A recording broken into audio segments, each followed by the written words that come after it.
welcome to Highly Recommend. Today we're going to talk about fitness apps because get gains. Obviously, I am so qualified to tell you about fitness because I'm the most fit person in the entire world. No, I'm not. I'm pretty lazy. But I used to be kind of obsessed with my weight. That came with a whole lot of other problems that you should not do. You're beautiful no matter how you look.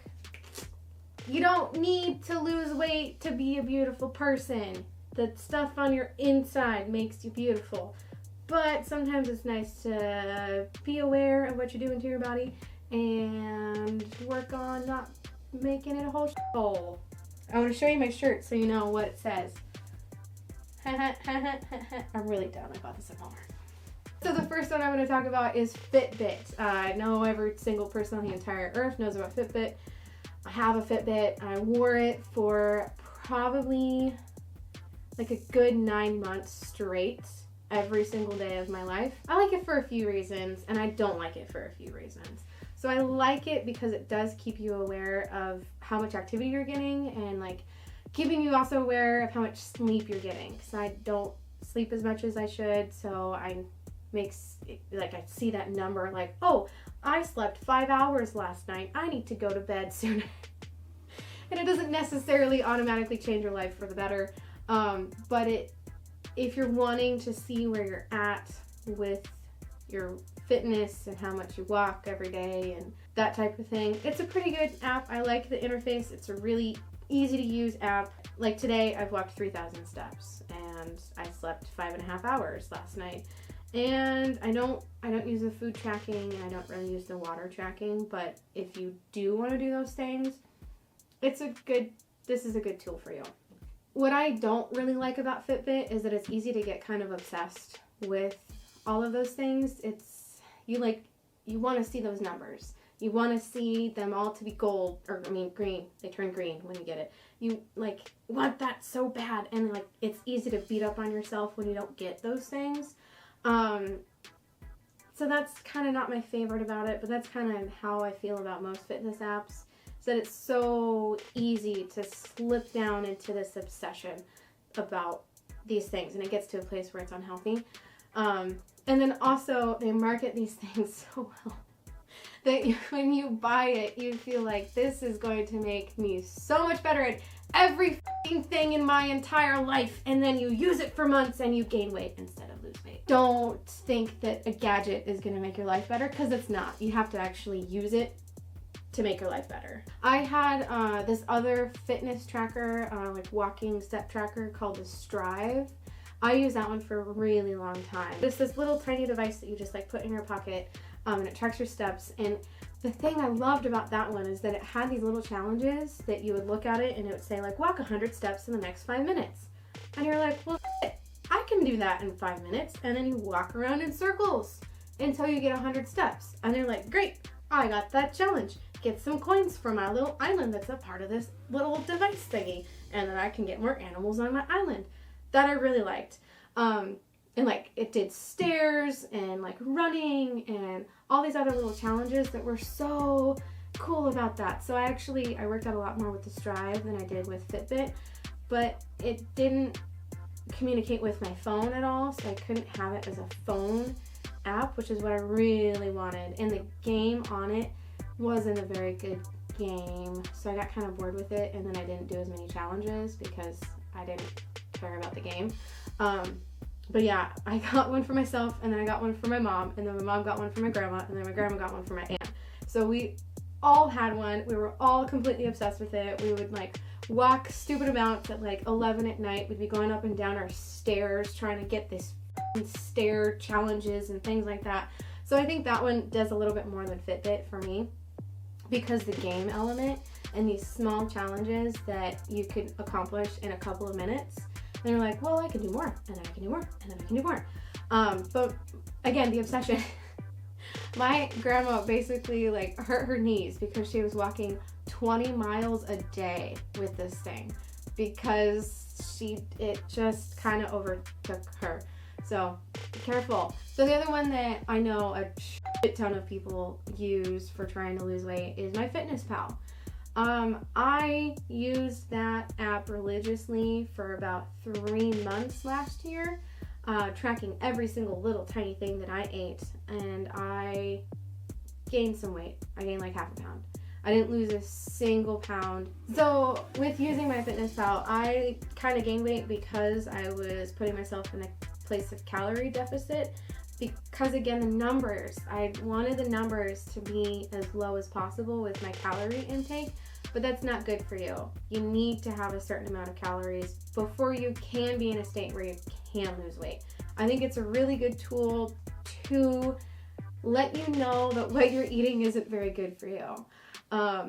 With MyFitnessPal, you will realize that sugar is in every damn thing that we eat in America. It's so frustrating because you just want to eat, and then the thing that you eat has like 20 grams of sugar, and MyFitnessPal tells you need to be under like 30 grams of sugar for the day, but then you're still hungry, or then you like eat an apple and then you're over your sugar intake, or you eat a handful of carrots and you're just automatically over your sugar intake.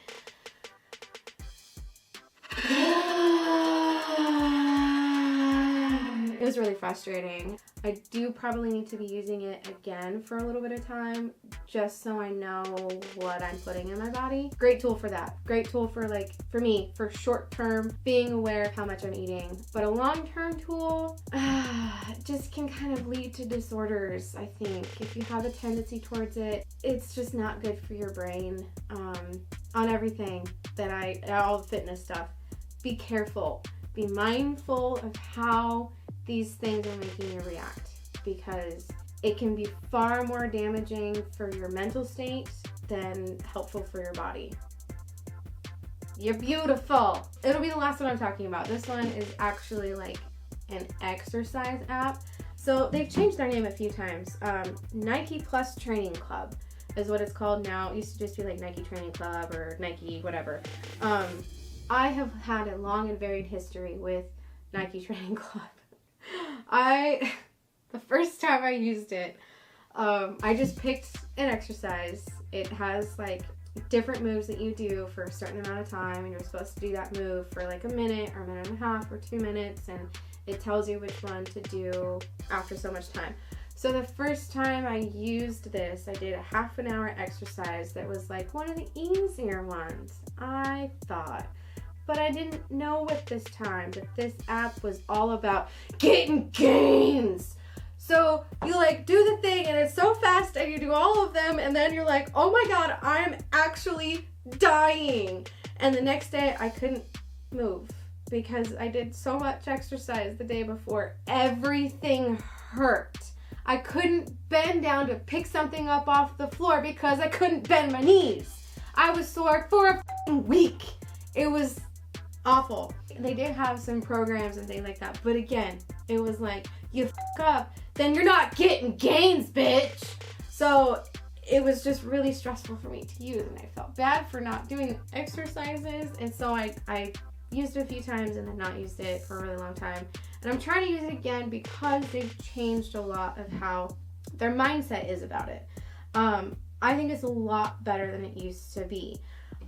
When you pick out a plan, there's like monthly plans or like 4-week, 6-week, 8-week plans. I was doing a 4-week one, and when you're doing the setting up the plan, it's like, how many times a week do you exercise? Oh, 0 to 1. Me. How many hours a week do you exercise? Oh, 0 to 1. Me. And then it has like a kind of a benchmark exercise, so you do the moves within a certain amount of time and you like tell it when you're done. So then it kind of gauges what you need for the next 4 weeks. And it even says, like, there's a part on here that says, like, plan settings. As much as we'd like them to, sometimes things just don't work out. If that's been the case for you this time around, you can end your plan and start a new one anytime you like. It's like, thank you. That's just so much nicer than you used to be. You used to like be angry at me when I didn't do my exercises, and now you're like, it's okay, friend. You can try again. And I appreciate that. So this last week, I didn't do a single workout. I was sick, and all of them were hard last week. It's like 46-minute and 30-minute workouts, and I was like, I can't breathe when I'm just sitting, so not gonna do them. But it'll probably alter it for me, because it does update each week, like your progress. So it'll alter it for me and kind of change my plan settings around, and you can change which days you exercise and which days you recover. So I like it a lot more now than I used to. I think this one is a really good one because it gives you the flexibility to do what you need to do for yourself. And it tells you if the thing is too hard, don't do it. If it hurts, don't do it. If you need an extra recovery day, take that extra recovery day. And I appreciate you. They always have these really fit models doing the moves, and it's like, I'm never gonna look like that. And that's fine. I don't have to. I don't need to look like them. And neither do you. It's great if you do, but if you don't, let's have pizza.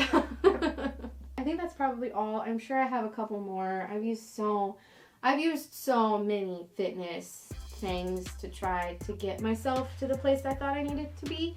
And you know, I'm okay without. I would love to have something that merges the Fitbit and the Strive together, where it creates an easier to use game of exercise, because I love games. And I'm much more likely to do these things if there's a fucking game attached to it. And I've looked for an app that would gamify that type of thing, and I haven't found a good one. So if you have found a good game app, tell me in the comments below, please, and I will test it out. If there was a exercise game that was like Skyrim VR, like with your phone, like you would like hit things and like run around the town and stuff, dude, I'd be doing that all the fucking time. I'd be in such good shape. So I want something like that, but yeah, let me know if you know of anything that's better.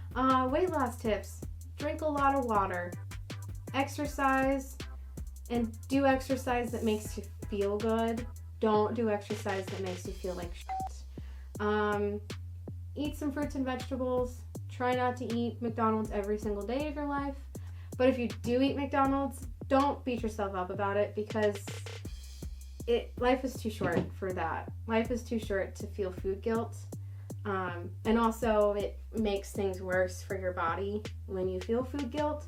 So if you slip up, you eat something shitty, just be like, well, alright, that happened. I'm gonna eat some better food tomorrow. And life goes on. Find other things that make you happy, other than being focused on your body image, because that will not make you happy. I know, trust me, I've gone through some things myself, and I'm still working on it. Life is a journey. There is no real end destination other than death. That was inspirational. Thanks for watching. Follow me at Hannah Marie Cat. I do also have a Snapchat, and I'll probably be Snapchatting some interesting things coming up. So Hannah Marie P is my Snapchat. I have a lot of fun over there. I've done a lot of thumbs ups today because I'm feeling sporty or something. I really feel uncomfortable in sports-ing situations. I am a nerd. Nerds don't sports very well. Yeah, thanks for watching. Bye!